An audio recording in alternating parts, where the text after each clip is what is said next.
The following segments are pre-recorded and sponsored by Longworth Productions. Major funding for Triad Today comes from Blue Cross Blue Shield of North Carolina, making healthcare better for all. A Walk of Fame on Triad Today.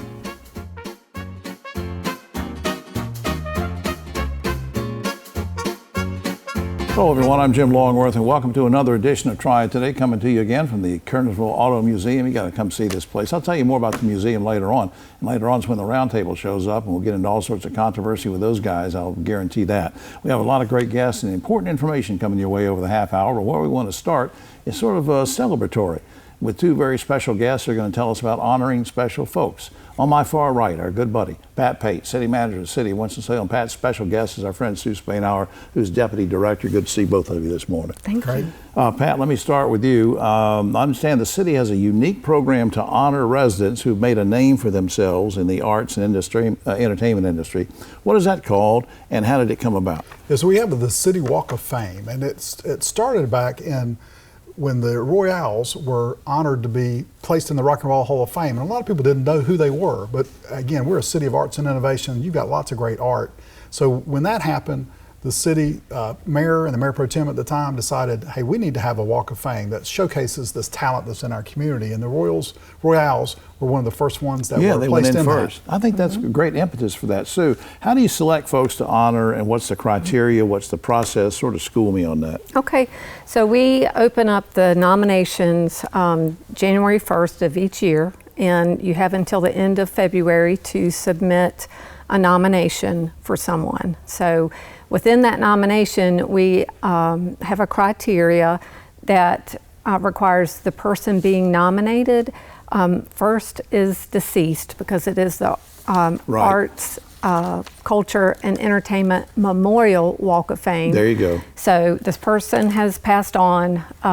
They were a resident of Winston-Salem for at least 5 years. Okay. They were in their art field for at least 5 years. Sure. And they also were contributing to the Winston-Salem community outside of that field. So they were doing, volunteer work or contributing in some way to Winston-Salem. Right, and since you mentioned about the timeline on that, so we're still airing actually in February, so I guess there's time for people to do a nomination. We'll get some information on that in just a second. Sue, give me an example of somebody, Pat mentioned the Royals, maybe give me another example of somebody who's already been honored. Okay, we have honored Dr. Maya Angelou. We have honored Larry Leon Hamlin and his wife Sylvia Sprinkle Hamlin. Right. That really did a lot with the festival. International Black Theater Festival, absolutely. Stuart Scott, who was on ESPN. I actually went to high school with him. Really? Yes, and unfortunately he got sick and passed on, but he was honored as well. And we've got, I think, 36 other, a total of 36 people that have And these are medallions that will go into the walk. Now, who actually approves the nominations once everything comes in? I mean, is that the two of you or what? No, it starts with a committee that the mayor has selected. They review all of the nominations each year, and then they present a slate to City Council. City Council eventually, ultimately approves that list and those people, and then we move forward with getting these beautiful big bronze medallions that do get inlaid in the sidewalk outside of the Benton Convention Center. Pat, overall, what does this mean for the community and to the community? It's just a great recognition of those individuals, that some of which haven't gotten a lot of other recognition in the community. And again, it speaks to the arts and innovation.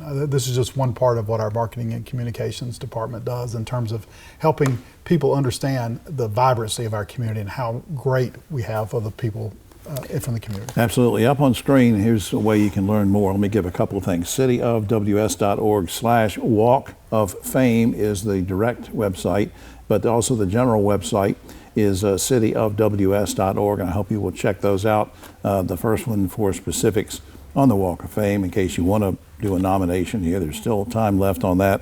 And the other website, of course, the general one that gives you lots of portals for learning more about city services. To Pat, you and Sue, thanks for all you're doing behind the scenes to honor a lot of folks and every day. Thank you so much. Thank you. We'll be right back after this.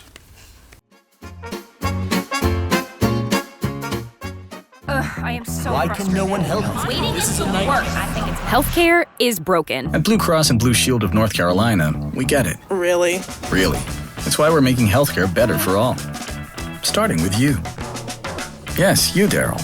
We're making plans easier to navigate by putting your benefits, prescriptions, and details all in one place. Convinced? No.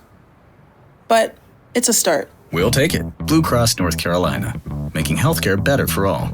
Starting with you. The world's brightest are Fulbrights, Goldwaters, McNairs, and Spartans.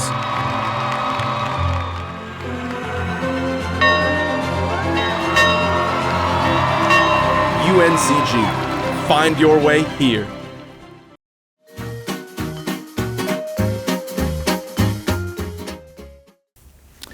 Back now on Try Today, and so glad to welcome back this very special guest. And Dr. Ken Engel is president of Alamance Community College. Good to see you again, pal. Good to see you.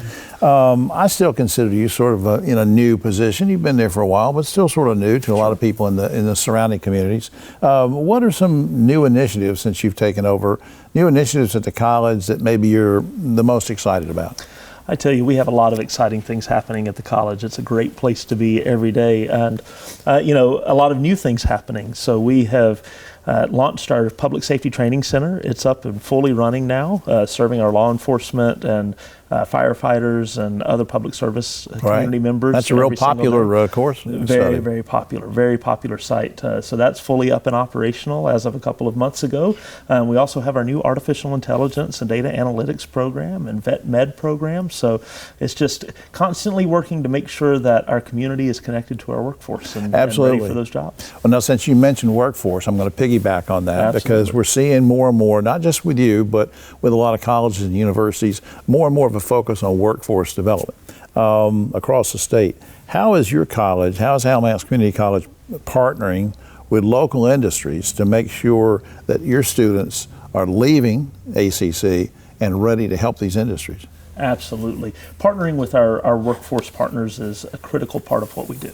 And we do that by meeting with them regularly, having them on our advisory boards, talking to them about what their needs are, what kind of employees they need, what skills they need to have, and certainly working to make sure that we're connecting our students to those skills and helping train them, whether it be upskilling from a previous job or whether it be that they're a new high school graduate like my son recently that's going to college for the first time, that they're getting those skills that will not make them only successful today, but as work continues to evolve into the future. Absolutely. Adult learners and parents and are coming back into the college fold more and more, which is good. So let me ask you, what is Alamance Community College? What are you doing maybe to support working adults and parents more than maybe used to be done? Absolutely. So we have a number of programs. We have a new advising approach that's really targeted towards helping, whether it be adult learners or other students as well, go through the academic process and make sure they're tied to the program that fits best for them. That's really helpful for adult learners who have a number of things going on, families, work, jobs, other things like that.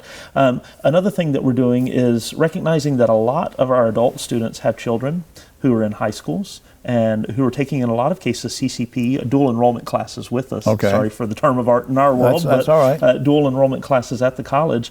And so we've actually started a new scholarship program that if a individual has a child that is taking a class with us, they can take a class for free as well. How about that? And it's a way to encourage parents that we know will sacrifice anything for their children to get opportunity as well. That's just great. And let me circle back to, you mentioned AI and some things. Is this one of the ways that you're helping to make sure that you're teaching relevant technology or technology that's relevant to industry and the world around us? Or? Absolutely, absolutely. We certainly utilize AI to make sure that our processes and programs are aligned. Of course, also talking directly to our local partners and employers, our local Chamber of Commerce, who is a tremendous partner for us as well. But then we also see, how can AI help us make the student experience better? How can we customize the engagement that we have with our students so that it's really tailored to what their needs are? And AI is a great tool to help us do that.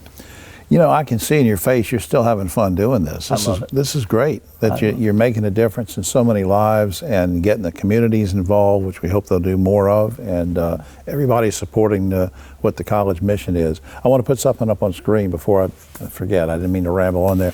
Alamancecc.edu is how you go there. Alamancecc.edu has lots of portals you can go through, and what is challenging to you in a good way right now? So, you know, I am very fortunate. I have an incredible team of people that I get to work with every single day. And probably my biggest challenge is making sure that I'm helping pave the way so that they can do what they do so well, which is support our community. And they do it. And they do it. They do a great job. Just like Sarah Harden, who we had on here not long ago. Absolutely. She does a great job. She does a great job. Yeah. Absolutely. Just ask her and she'll tell you that. No doubt about it. No, I'm just kidding. She's back there watching right now. Dr. Ken Engel.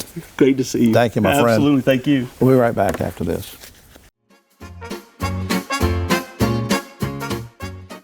Hi, I'm Jim Longworth, reminding you that Try It Today also airs on GTN Spectrum Channel 13 and streams on WFMY Plus, free on Roku and Amazon Fire.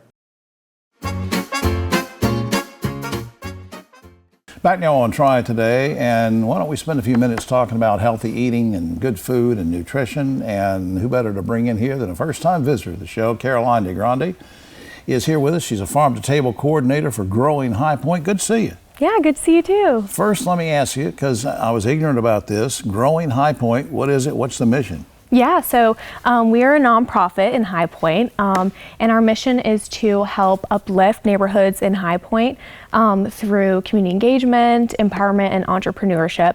And this is all through the urban agriculture lens. Right, I understand you even have some programs where you teach people to farm, especially maybe women who have sort of been in urban situations before, maybe haven't been exposed to that. Tell me about that. Yeah, so our Farm Her program is what it's called, where it's designed for women who have an interest or a passion in agriculture and want to learn everything from seed to sale of what it's like to have an agribusiness. So we offer that opportunity for them to come and work with our farm staff, learn everything from crop planning to harvesting to marketing your product. And then through a grant through the High Point Community Foundation, we are able to financially support them through that as well.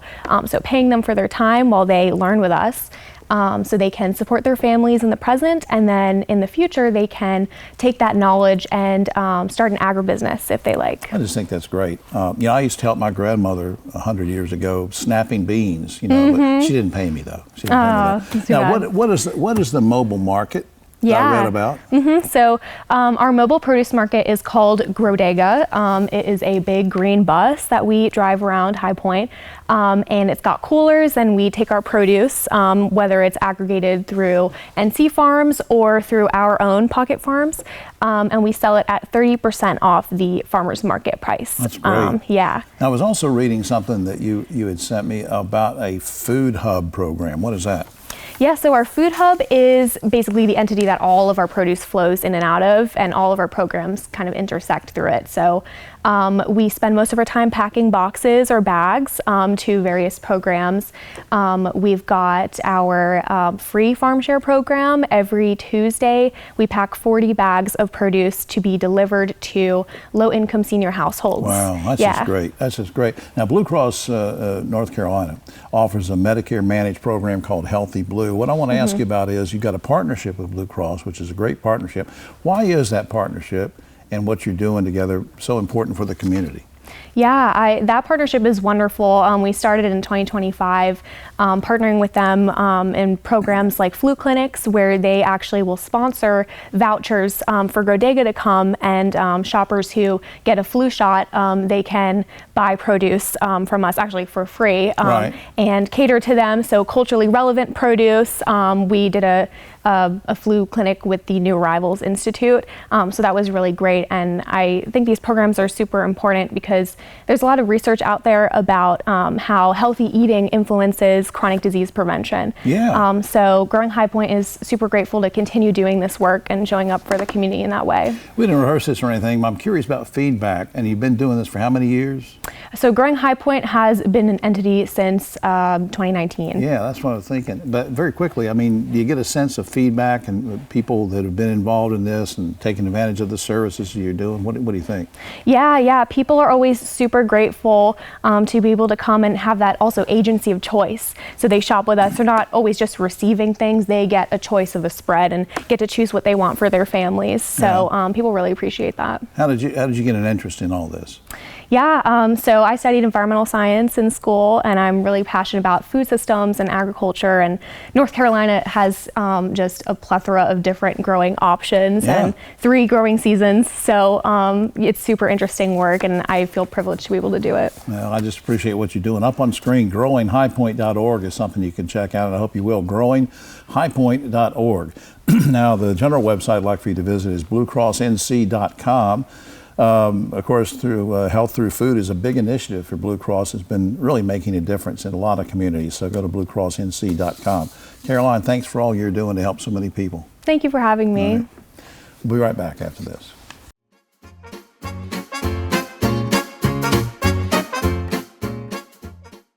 I got free meals. What do you mean? No, seriously, how much did you pay us? I didn't pay anything. I learned how to cook all of these fresh foods that were delivered to my house. Everything in that grocery bag that's fresh, I had a recipe for, and I know how to cook. It encouraged us to eat better, to shop better, make better decisions.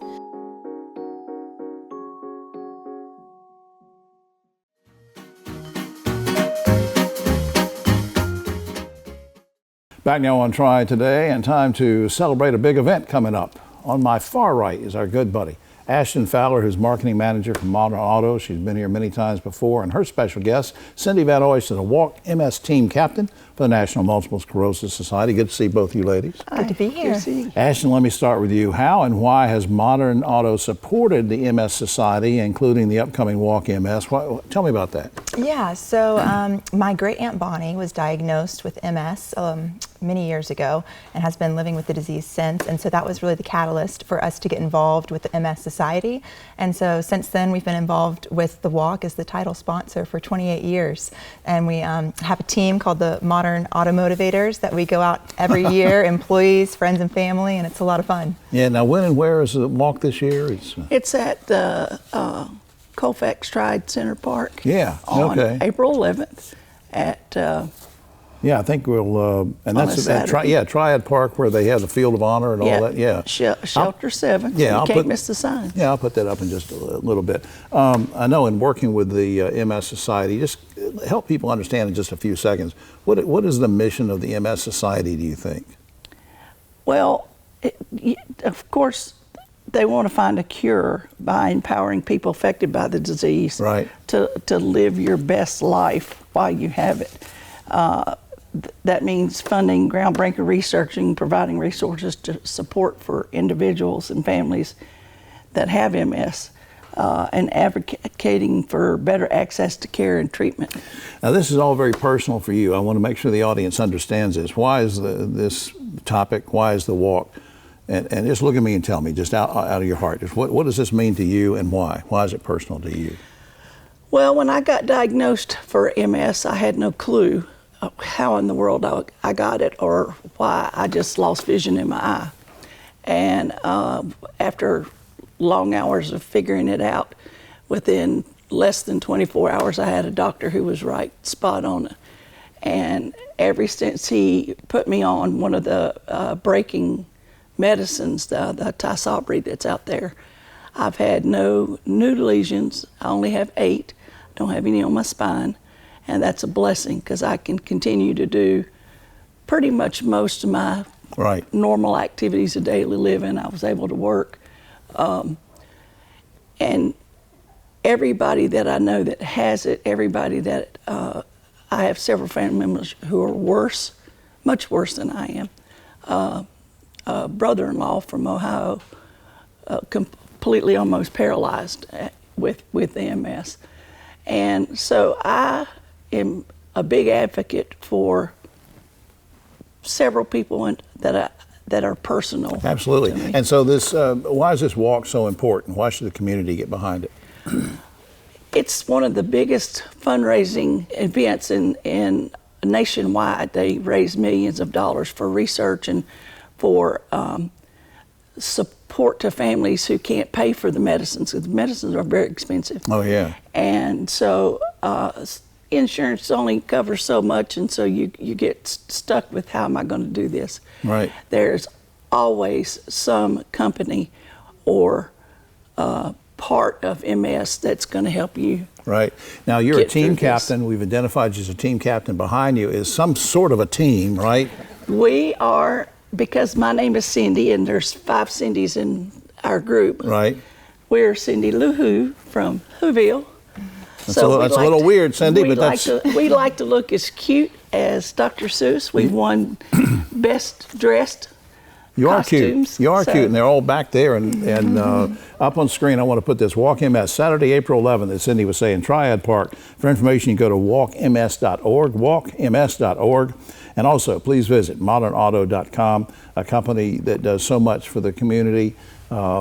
It's not just about cars. Here we are in a setting of cars, but Ashton, to you and your dad and your family, thanks for all you're doing to help people. Thank you so much. And I just want to see if, thank you guys for being here and for all you're doing too. So give them a big round of applause. You did a good job. We'll be right back.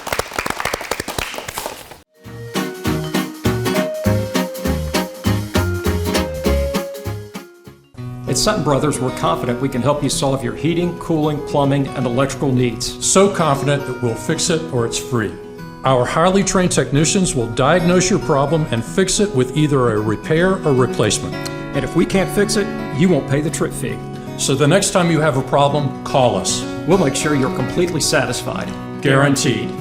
Call Sutton Brothers today and be confident things will be done right. Schedule online at suttonbros.com. Major funding for Triad Today comes from Blue Cross Blue Shield of North Carolina, making health care better for all.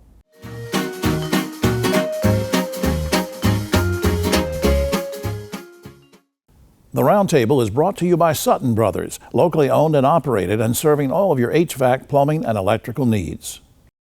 Back now on Triad Today, just about time for the Roundtable, but a quick shout out to the good folks here at Kernersville Auto Museum. You got to come out here. It's free to see all these great cars on Friday, Saturday, and Sundays. Please do that. Every kind of car you can imagine, all models.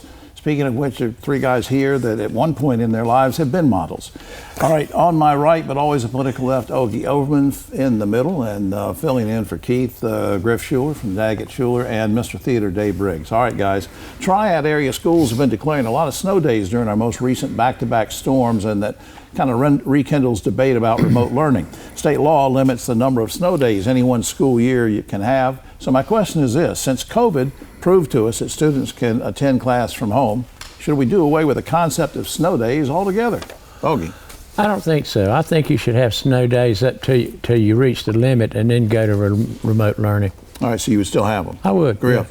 I think Ogie makes a good point. I do think one thing that we have to remember is that for some folks, having internet access is a real issue.